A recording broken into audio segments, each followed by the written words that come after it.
And now with Man of Steel, which also didn't get enough love for different reasons.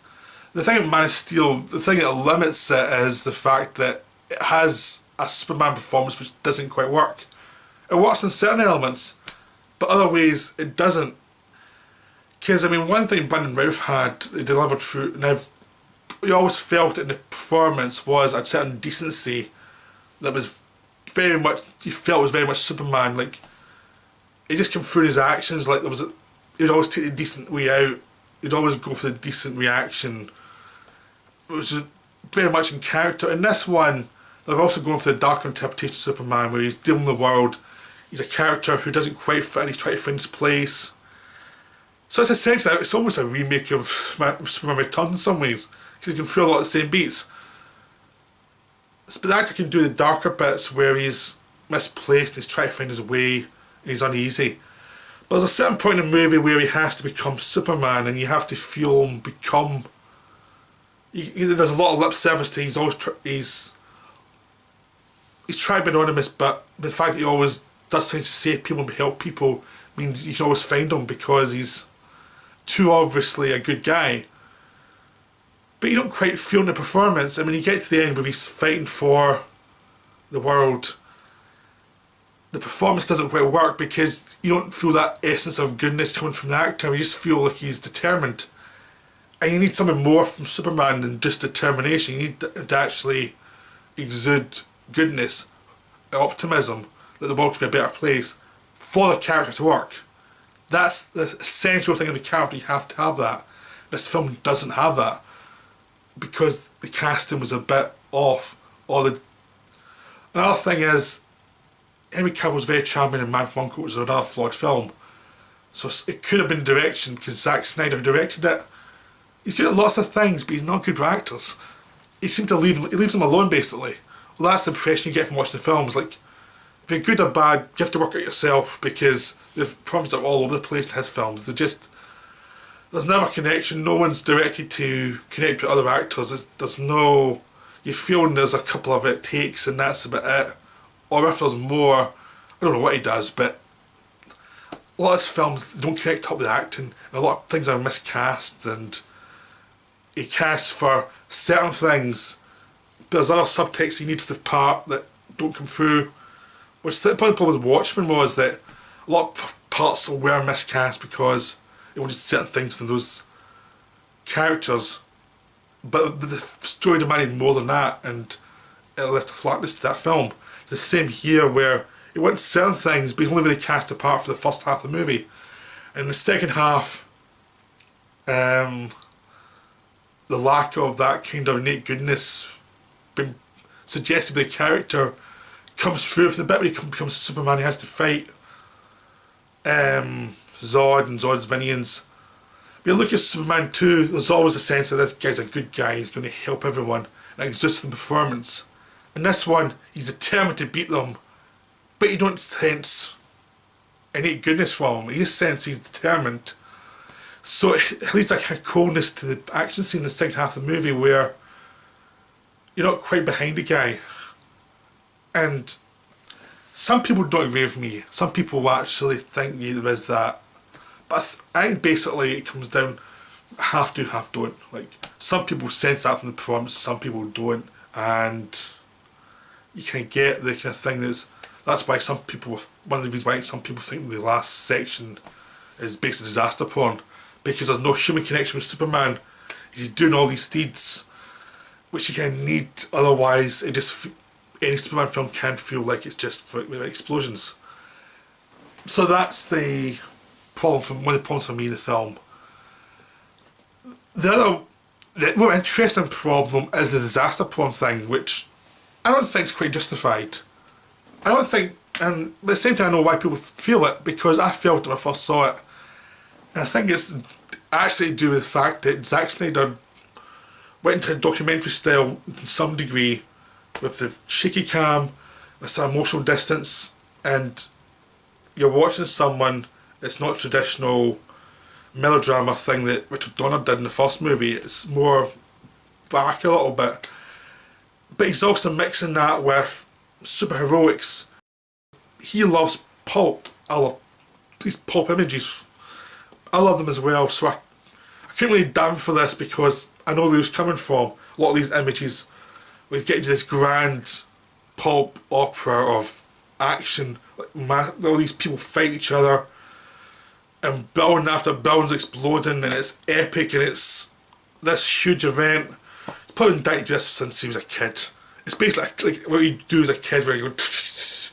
That's what the end of the movie is.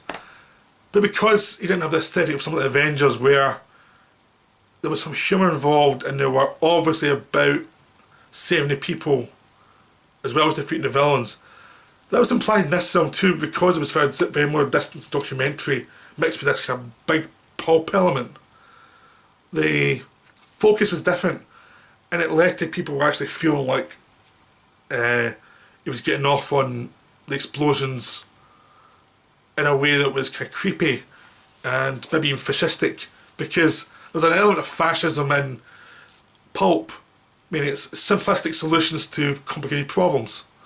That's what pulp basically is. And these big pulp figures fighting each other, and then there was all these people getting killed. I don't think the intention was to make a film where people don't matter. I think his intention was to combine these two styles and to do something new. Because it is new. That's why you're like, this is affecting me. But it may have affected me the wrong way. Because the first time I saw it, affected me the wrong way. And even now, it's like, this is kind of interesting to watch how this actually feels when you're watching it. Because I like other bits that make me feel uncomfortable. So I think the last third, even though it's very flawed, dramatically it's very flawed, it's like the plot mechanics that don't matter. Like they're there to have the big action scenes. And they could have been written better because you can feel that's what they're there for. Which also leads to that problem where you're thinking, I've been set up for the disaster porn. But I think it's interesting and uncomfortable because there are weird elements. So you've got, because it's cold in a way, like something bad happens, people will die, which is a lot less sentimental than the Marvel movies, which makes it much more about saving people, and it's much more obvious fantasy. This one's more realistic. Lots of people died here. Sorry, that's what happened. Mixed with this kind of fascistic pulp element, which is these supermen, which are based on the idea of Germanic supermen fighting like gods fighting, and old myths basically, gods don't care about the small people. So I mean, it's justified actually, but it's interesting to see in a movie in modern times. But I can see why some people didn't like it. And I also liked the fact that someone killed the guy, because what else could you do? I thought that was a good, flawed reaction. I don't see why Superman can't kill if need be. I think it's interesting. He's a hopeful figure. Make him really flawed in that way, and you've got a dynamic. Like one of the things that really with Superman Returns was it was a flawed Superman who knew he was flawed, and that came through the film, where as a guy who knew he was flawed.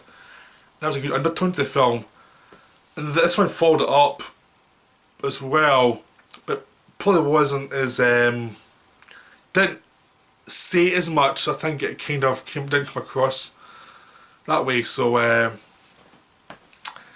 because the dialogue's kind of exposition-y, it kind of is, but it's not as bad as people say it is. A lot of people really rail on that. I thought it was fine. A lot of people really rail on Costner's characters basically being a doomster, and actually the fact that he's just been realistic is like, don't let people know who you are because, you know, they could take you away and do experiments on you. He's not been cruel, he's just been like, this is the world's not nice. So I thought that character was fine. A lot of people just seem to hate it. I thought it was quite good. The bond of the parents was much more realistic. Like, you have to be careful because humans aren't always trustworthy. Which was a nice thing to put in front of Superman, was like, you have to be careful. That, I mean, the bits I like best is pretty much when he landed on Earth to when Zod arrived, where you just see him working stuff out, because that was the most human. And it's a bit that Cavill was the most strongest at, because we give him more to do. But it's just like, it's a shame that, I think a lot of it was just direction. It was like, director should have known him more for a bit more charm towards the end, because it kind of needed that just to make people connect slightly more. It would have helped a lot if you could connect rather than just these action scenes where you're not quite connecting. But I don't really need to connect. I'm quite interested in the mechanics of that as well. So Man of Steel, despite the fact that it's not particularly brilliantly written, the plot mechanics are kind of obvious, still a nice little Superman film. It's not a little film, but it's a good Superman film. It's nowhere near as good as 2. But you've had 6 Superman films, right? And you've had 4 decent ones. You've got 1 interesting flawed one and 1 disaster. That's still quite a good batting average. I mean, compared to a lot of film series, that's not bad. It's not as good as Batman, but it's still a solid series. There's still a lot of good stuff to watch there. I mean, online cinema, people might be a bit snobbish about it and say it's not perfect, so it's awful. It's not really the case. There's degrees of good and degrees of bad in any film, so I think it's better to have a more, balanced view of things. So that's my views of the Damned of Superman series. So again, next month I will do the Batman series of films, and I hope you enjoy that as well as we lead up to the Superman vs Batman movie, which I hope will be good.